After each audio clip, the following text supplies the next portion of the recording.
Hi dear, I'm Yasir talking.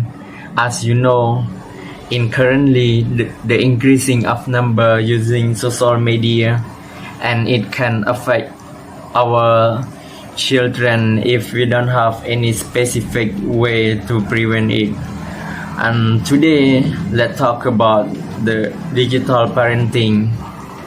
It is it is the topic that very important, especially with our children spending so much time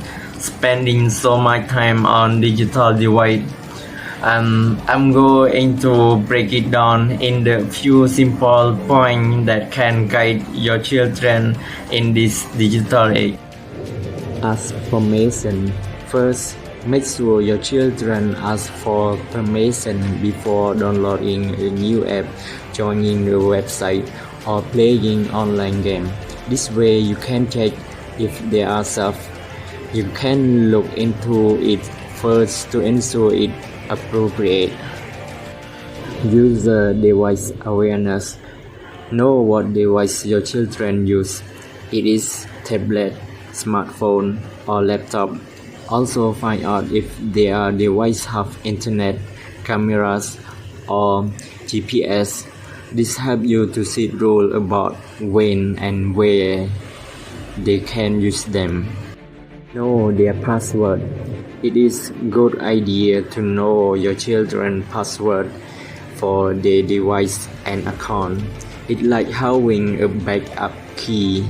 You can use it to make sure everything is okay. If they have a gaming console with online chat, having the password let you check who they are talking to. Understand their online friend. Know who your children are interacting with online. If they are chatting with strangers in a game or online social media, you should ask them about being careful and not sharing personal information. Monitor their social media account. Finally, if your children use social media, keep an eye on their account. Check what they are posting and who they are talking to. Make sure they are not sharing personal details like address or phone numbers. That's it. By keeping this simple step in mind, you can help your children stay safe while they are enjoying digital world. Thank you for watching and take care.